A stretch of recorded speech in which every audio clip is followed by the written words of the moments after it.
Hello, good morning, जोहार। मैं संजय और आप देख रहे हैं न्यूज़ झारखंड। चलिए जानते हैं आज की मुख्य 25 बड़ी खबरों को। पहली बड़ी खबर की बात करें तो सरकारी खर्च पर विदेश में पढ़ेंगे झारखंड के आदिवासी युवा।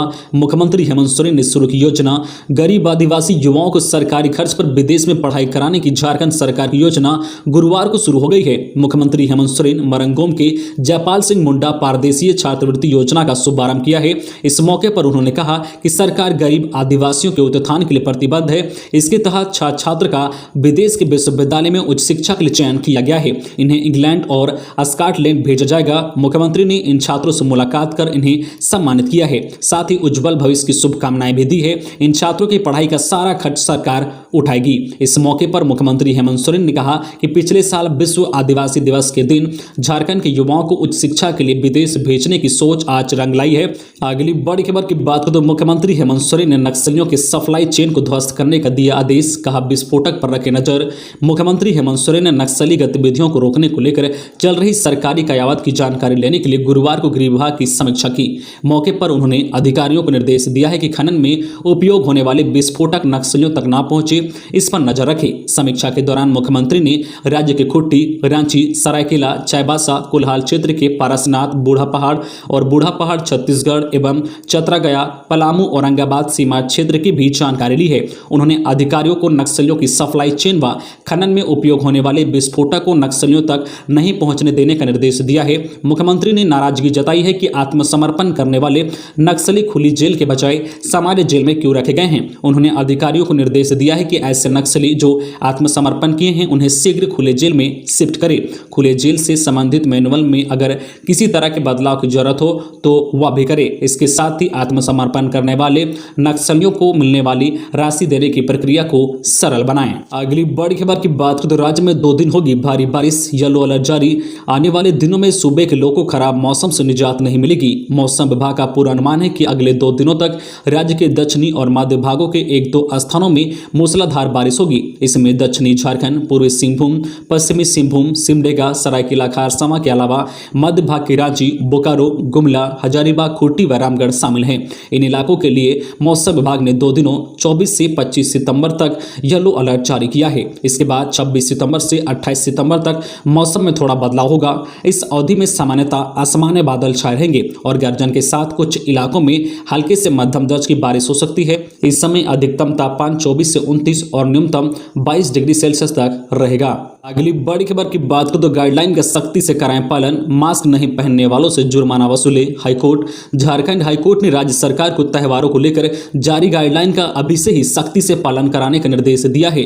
अदालत ने कहा है कि सरकार ने गाइडलाइन तो जारी कर दी है लेकिन इसका पालन नहीं हो रहा है। बाजारों में भीड़ है और बिना मास्क लोग दिख रहे हैं। अभी थोड़ी भी लापरवाही बरती गई तो स्थिति विस्फोटक हो सकती है। बिना मास्क घूमने वालों से सरकार को सख्ती दिखानी चाहिए और एसओपी के अनुसार जुर्माना भी वसूलना होगा। दूसरे राज्यों में कोरोना के मरीजों की संख्या लगातार बढ़ रही है और लोगों को भी खुद एहतियातन बरतना होगा। यह समझना होगा कि अभी कोरोना समाप्त नहीं हुआ है। कोरोना से निपटने के मामले पर स्वतः संज्ञान लिए मामले की सुनवाई करते हुए chief justice doctor Ravi Ranjan और जस्टिस सुजीत नारायण प्रसाद की अदालत ने यह निर्देश दिया है। खबरों में आगे बढ़ने से पहले आपसे रिक्वेस्ट है कि अगर आप चैनल को सब्सक्राइब नहीं किए हैं तो प्लीज चैनल को सब्सक्राइब करके बेल आइकन प्रेस कर दें, जिससे आपको झारखंड की हर छोटी बड़ी खबर का अपडेट आप तक पहुंचता रहे। चलिए बढ़ते हैं खबरों की ओर। अगली बड़ी खबर की बात करें तो दिल्ली में 25 को गृह मंत्री अमित शाह से मिलेंगे मुख्यमंत्री हेमंत सोरेन। जाति आधारित जनगणना की मांग करेंगे। झारखंड के मुख्यमंत्री हेमंत सोरेन 25 सितंबर को सर्वदलीय प्रतिनिधि मंडल के साथ केंद्रीय गृह मंत्री अमित शाह से दिल्ली में मुलाकात करेंगे। इस मुलाकात में वे जाति आधारित जनगणना और सरना कोड जनगणना में शामिल करने की मांग उठाएंगे। इस बैठक में भाजपा की सहयोगी आजसू पार्टी का भी साथ मिला है। इसके अलावा झारखंड कांग्रेस, राजद और वाम दलों के भी प्रतिनिधि मौजूद रहेंगे। बता दें कि झारखंड में जाति आधारित जनगणना की मांग हो रही है। आजसू सहित कांग्रेस, राजद, झामुमो और विभिन्न संगठनों की ओर से जोर शोर से इसकी मांग हो रही है। अगली बड़ी खबर की बात करें तो झारखंड में आदिवासी जमीन की हेराफेरी करने वालों की खैर नहीं, जांच के लिए कमेटी गठित। झारखंड में आदिवासी जमीन की हेराफेरी करने वालों पर सरकार की नजर है। विधानसभा की विशेष कमेटी ऐसे मामलों की जांच करेगी। विधानसभा के मानसून सत्र में मुख्यमंत्री हेमंत सोरेन ने इसका ऐलान किया था। विधानसभा की विशेष कमेटी से जांच कराने की बात कही थी। राज्य में बड़े पैमाने पर कानून का उल्लंघन कर आदिवासी जमीन की खरीद फरोख्त की शिकायत मिल रही है। मामले की जाँच को लेकर विधानसभा की विशेष समिति गठन हो गया है। है। समिति के सभापति स्टीफन मरांडी होंगे, जबकि लोबिन जो है हेम्ब्रम, लंबोदर महतो और केदार हाजरा सदस्य बनाए गए हैं। अगली बड़ी खबर की बात करें तो झारखंड में जाति प्रमाण पत्र बनाने में परेशानी, बाबूलाल बोले शिक्षण संस्थान में एडमिशन में अनिवार्यता हो खत्म। झारखंड के पूर्व सीएम साहब भाजपा विधायक दल के नेता बाबूलाल मरांडी ने कहा है कि स्कूल, कॉलेज सहित सभी शैक्षणिक संस्थानों में नामांकन के लिए जाति प्रमाण पत्र की अनिवार्यता समाप्त होनी चाहिए, केवल नियोजन में इसकी आवश्यकता हो। साथ ही सरकार से लातेहार डीसी अब्बू इमरान पर अविलंब कार्रवाई की मांग की है। धनबाद पहुंचे बाबूलाल मरांडी ने पत्रकारों से बातचीत करते हुए कहा है कि झारखंड में जातीय प्रमाण पत्र बनाने में भारी परेशानी हो रही है। खतियान के चक्कर में बहुत सारे मेधावी जो है बच्चों का जातीय प्रमाण पत्र नहीं बन पा रहा है। ऐसे में बच्चे उच्च शिक्षा से वंचित हो रहे हैं। राज्य सरकार को चाहिए कि यह जातीय प्रमाण पत्र की अनिवार्यता समाप्त करे। उन्होंने कहा कि जेपीएससी जैसी परीक्षा देने के लिए भी प्रमाण पत्र की मांग नहीं होनी चाहिए। अगर किसी को सरकारी नौकरी मिल रही हो तो नियोजन के अंतिम समय में जातीय प्रमाण पत्र की मांग होनी चाहिए। अगली बड़ी खबर की बात करें तो रांची में फिर निकली वैकेंसी, नोटिस हुआ जारी। रांची में कई पदों पर भर्ती को लेकर वैकेंसी निकली है। यह vacancy central coalfields limited Ranchi के द्वारा निकाली गई है। जो लोग यह नौकरी करना चाहते हैं वह प्रकाशित नोटिफिकेशन को पढ़े तथा आवेदन की प्रक्रिया को पूरा करें। सेंट्रल कोलफील्ड्स लिमिटेड ने ड्रिल हेल्पर केड के इन पदों पर भर्ती को लेकर युवाओं से आवेदन मांगे हैं। इन पदों पर आवेदन करने के लिए उम्मीदवारों की योग्यता किसी मान्यता प्राप्त संस्थान से ITI पास होना चाहिए। इन पदों पर आवेदन करने की अंतिम तिथि 5 अक्टूबर 2021 तक निर्धारित की गई है। इन पदों पर उम्मीदवारों का चयन मेरिट के आधार पर होगा। आप अधिक जानकारी के लिए नोटिस प्राप्त करें। इसके लिए आप www.centralcoalfields.in पर जा सकते हैं। अगली बड़ी खबर की बात करें तो रिजल्ट सुधारने के लिए परीक्षा देने वाले छात्रों का जैक ने मांगा अंक पत्र। राज्य में मैट्रिक और इंटरमीडिएट पूरक परीक्षा में अपना रिजल्ट सुधरवाने के लिए शामिल हुए छात्र छात्राओं का झारखंड एकेडमिक काउंसिल ने अंक पत्र मांगा है। छात्र छात्राओं का परीक्षा पूर्व ही अंक पत्र जैक में जमा करने का निर्देश दिया गया था, लेकिन किसी ने जमा नहीं किया। जैक ने सभी जिलों को जिलावार ऐसे छात्र छात्राओं की सूची भेजी है। ऐसे छात्र छात्राओं का 2021 का जारी वार्षिक परीक्षा फल तो रद्द कर दिया गया है। अगर उनके पास अंक पत्र की मूल प्रति जो है जमा नहीं होती है तो उनके जो है पूरक परीक्षा का रिजल्ट जारी नहीं किया जाएगा। अगली बड़ी खबर की बात करें तो रिम्स से फरार कैदी कृष्ण मोहन झा बिहार के मुजफ्फरपुर से गिरफ्तार। रांची स्थित रिम्स के ICU से फरार होने वाले कैदी कृष्ण मोहन उर्फ अभय को पुलिस ने बिहार के मुजफ्फरपुर से गिरफ्तार कर लिया है। गत 19 सितंबर को कृष्ण मोहन रिम्स के मेडिसिन विभाग से अहल फरार हो गया था। इस मामले को लेकर रांची पुलिस ने स्पेशल टीम का गठन किया था। स्पेशल टीम ने गुप्त सूचना के आधार पर कैदी को मुजफ्फरपुर से गिरफ्तार किया है। इस मामले में कृष्ण मोहन की सुरक्षा में लगे 3 पुलिसकर्मियों को सस्पेंड भी कर दिया गया था। अगली बड़ी खबर की बात करें तो झारखंड बंगाल बॉर्डर पर 25 पिस्टल और सेमी ऑटोमेटिक हथियार के साथ एक युवक गिरफ्तार। झारखंड बंगाल बॉर्डर पर पुलिस ने हथियार के जखीरे के साथ एक शख्स को गिरफ्तार किया है। दोनों राज्यों की पुलिस मामले की जांच में जुटी हुई है। बंगाल पुलिस ने नेब्राकार इलाके से शख्स को गिरफ्तार किया है। उसके पास से कई हथियार बरामद किए गए हैं। पुलिस गिरफ्तार शख्स की निशानदेही पर छापेमारी कर रही है। इस गिरफ्तारी के बाद बंगाल झारखंड सीमा पर चौकसी बढ़ा दी गई है। जानकारी के मुताबिक झारखंड नंबर की बाइक पर आरोपी सवार था। उसके पास काला बैग था। पुलिस ने उसे रोककर छानबीन की तो बैग से कई हथियार बरामद हुए हैं। आसनसोल पुलिस कमिश्नर सुधीर कुमार जोहनील कंठम ने बताया कि गिरफ्तार आरोपी के पास से 25 पिस्टल कारतूस के साथ साथ सेमी जो है ऑटोमेटिक हथियार बरामद हुआ है। अगली बड़ी खबर की बात करें तो झारखंड में निकली है शिक्षक सहित विभिन्न पदों पर बम्पर नौकरियां।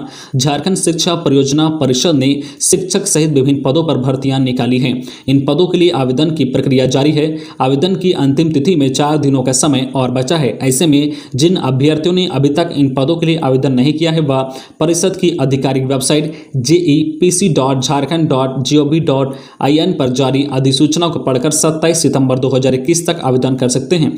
विभिन्न पदों के पर भर्ती की जाएगी। विभिन्न पदों के लिए 497 रिक्त पद पर भर्तियां की जाएगी। यह भर्तियां राज्य के विभिन्न जिलों के लिए निकाली गई है। इन पदों के लिए अभ्यर्थियों को रजिस्टर्ड डाक के माध्यम से आवेदन करना होगा। इसमें टीचर के 341, फुल टाइम चौकीदार के 97, फुल टाइम कुक के 50 और जो है अकाउंटेंट और कंप्यूटर ऑपरेटर के 31 पद हैं।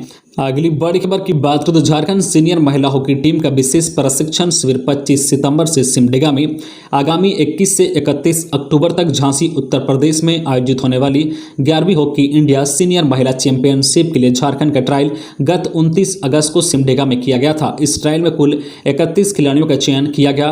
इन खिलाड़ियों का विशेष प्रशिक्षण शिविर 25 सितंबर से सिमडेगा में आयोजित किया गया है। यह जानकारी रजनीश कुमार ने एक प्रेस वक्तव्य के माध्यम से दी है। बड़ी खबर की बात करें तो रांची में 3 बाइक चोर गिरफ्तार, चोरी की 3 मोटरसाइकिल व एक स्कूटी बरामद। रांची जिले के टाटी सिलवे थाना पुलिस ने बाइक चोर गिरोह का पर्दाफाश करते हुए चोरी के बाइक के साथ 3 अपराधियों को गिरफ्तार किया है। गिरफ्त में आए अपराधियों में टाटी सिलवे का विजय ठाकुर, काटाटोली का इम्तियाज अंसारी व एक नाबालिग शामिल है। पुलिस के गिरफ्त में आए अपराधियों की निशानदेही पर 3 बाइक व एक स्कूटी बरामद की गई है। अगली बड़ी खबर की बात करें तो रांची में इसी तरह झमाझम बारिश होती रही तो टूट सकते हैं हटिया डैम के फाटक। रांची के हटिया डैम का जलस्तर 39 फीट तक पहुंच गया है। इस कारण डैम के फाटक खोलने को लेकर माथापच्ची शुरू हो गई है। हटिया डैम की यह स्थिति करीब 10 वर्षों के बाद बनी है। इससे पहले साल 2017 में 37 फीट तक जलस्तर पहुंचा था, लेकिन साल 2010 के बाद पहली बार इस बार ऐसा हुआ है कि जलस्तर 39 फीट तक पहुंचा है।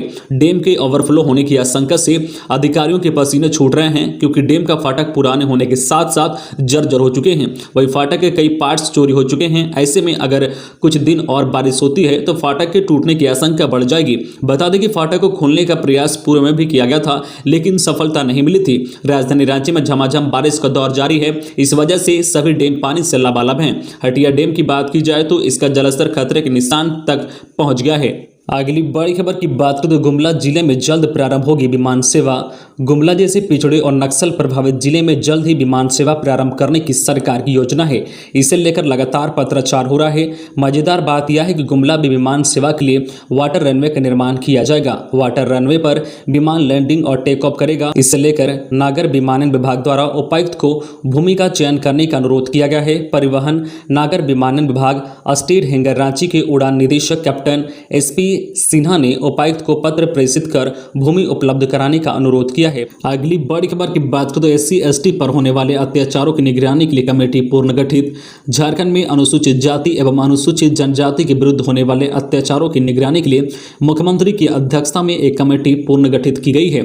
ST/SC अत्याचार निवारण नियमावली 1995 के प्रावधानों के तहत राज्य स्तरीय उच्च शक्ति प्राप्त सतर्कता और अनुसरण समिति का पूर्ण गठन किया गया है। मुख्यमंत्री हेमंत सोरेन की अध्यक्षता में गठित इस समिति में कल्याण मंत्री चंपई सोरेन, वित्त मंत्री रामेश्वर उरांव, मंत्री सत्यानंद भोक्ता, महिला विकास मंत्री जोभा मांझी, राज्यसभा सदस्य शिबू सोरेन, समीर उरांव, लोकसभा सदस्य विजय हांसदा, सुनील सोरेन, गीता कोड़ा, अर्जुन मुंडा, सुदर्शन भगत, विष्णु दयाल राम आदि सदस्य बनाए गए हैं। अगली बड़ी खबर की बात करें तो आदर्श बांस करियर समिति की महिलाओं से प्रधानमंत्री मोदी करेंगे मन की बात।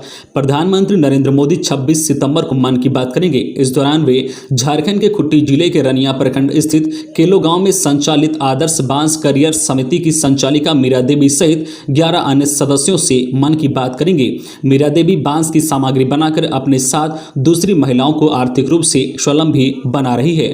तो ये थी आज की झारखंड की टॉप बड़ी खबरें। इसी तरह झारखंड की हर छोटी बड़ी खबर देखने के लिए आप हमारे चैनल न्यूज झारखंड चैनल को सब्सक्राइब करके बेल आइकन प्रेस कर दीजिए, जिससे आपको झारखंड की हर छोटी बड़ी खबर का अपडेट आप तक पहुंचता रहे। तो आज के लिए बस इतना ही। हमें दीजिए इजाजत, फिर मिलते हैं नेक्स्ट न्यूज में।